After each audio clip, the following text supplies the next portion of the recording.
Birinchidan biz bilishimiz kerakki, payg'ambarimiz sollallohu alayhi vasallamni tug'ilgan kunlari noma'lum. Ya'ni bu sahih bir rivoyatda sabit bo'lmagan.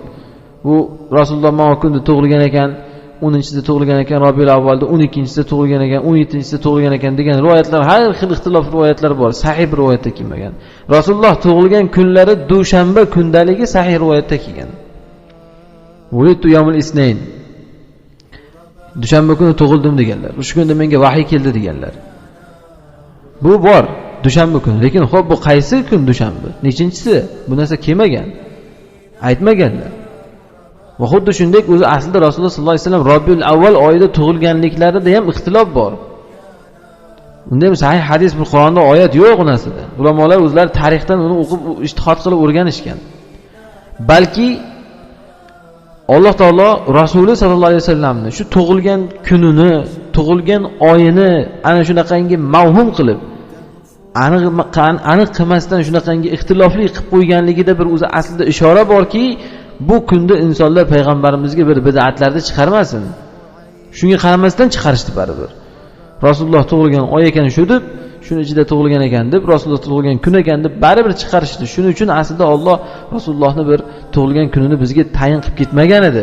Rasululloh sollallohu alayhi vasallam o'zlarini ham shu tayin qilib bermadilar. Mana dushanba kuni tug'ildim deb aytayaptilar. Lekin shu kunni qaysiligini belgilab bermayaptilar. Bu degani o'sha kunda bir manfaat yo'q odamlarga degani. U kunni bir boshqacha kun deb o'ylamaslik kerak degani. U kun ibodat bu kuni bo'lganda, u kun boshqacha bir kun bo'lganda Rasululloh sollallohu alayhi vasallam tayinlab ketardilar, xuddiki mana Ramazonning kirishini, chiqishini tayinlab ketgan edik. Va xuddiki haj kunlarini, Arafa kuni yoki Zulhijjaning 10-kuni haj kuni, o'sha kunlarda tayinlab ketganlardek, mana kunni ham tayinlab ketgan bo'lardilar agar ibodat kuni bo'lganida. Bu Rasululloh tug'ilgan kunini qilishga agar sunnat bo'lganda Rasululloh o'zlari haqli edi. Mana dushanba kuni tug'ilganman, shuning uchun roza tutaman dedilar. Dushanba kuni rozasi shuning uchun sunnat bo'ladi va boshqa sabablar uchun. Lekin aytmadilarki, Rabiul avval oyida tug'ilganman, shu Rabiul avval oyidagi falon kunida tug'ilganman, shuning uchun shu oyda bir mavlud qilish sunnat demadilar. Ta'khirul bayan an vaqti hajati la yajuz, usul fiqhda qoida bor. Bir hojat bo'lib turgan o'rinda shu bayonotni kechiktirish nojoiz. Agar shunda hozir shu kerak bo'lganda edi, shu shar'iy ish bo'lganda edi, Rasululloh shu yerda shuni bayon qilib qo'yar edi. Men shu oyda tug'ilganman, mana shunda mavlud qilinglar degan bo'ladi. Na Rasululloh mavlud qildi. U kishidan keyin Abu Bakr radhiyallohu anhu shuncha yil xilofat bo'ldi, mavlud qilmadi. Undan keyin Umar radhiyallohu anhu biror marta mavlud qilmadi. Ali radhiyallohu anhu biror marta mavlud, Usmon radhiyallohu anhu biror marta mavlud qilmadi. Undan keyingi qolgan hamma sahobalar, tobiinlar, tabi'a tobiinlar davri 3 asr birortasida mavlud degan gap yo'q edi. Birortasida mavlud degan gap yo'q edi. Bu yo'q bo'lgandan keyin Rasululloh sollallohu alayhi vasallam hadisda aytganlarki, iyyakum va muhdasatil umur. Bu yangi paydo bo'lgan ishlardan saqlaninglar deganlar. Xayrul quruni qarni. Zamonlarning eng yaxshisi mening zamonim. Summallazina yalunahum, summallazina yalunahum.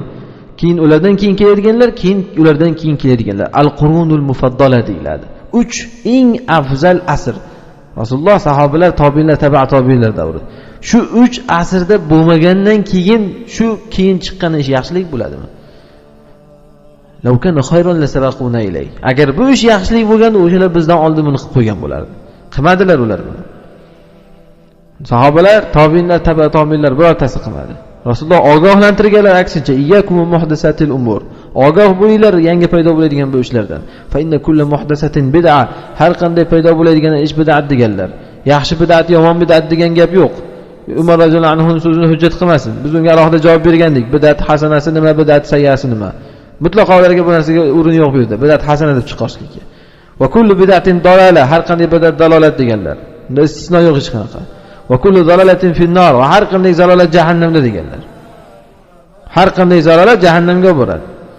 Bu Rasulullohning tug'ilgan kunlarini mavlud qilish, mana nasroniylar Iso alayhisalom tug'ilgan kunini mavlud qilib yangi qilish bilan barobar, o'sha gunohda teng bu. Ular ham shunaqa kuni bor mana, yangi yildagi yoki undan oldingi, undan keyingi kunlarda shu Iso alayhisalom tug'ilgan bayram qilishadi. Milodiy deyiladi mana. Milodiy sana nima degani? Ana shu mavlidiy sana degani. Ya'ni Iso alayhisalom tug'ilgan kunni mavlud qilib shu yil belgilashgan.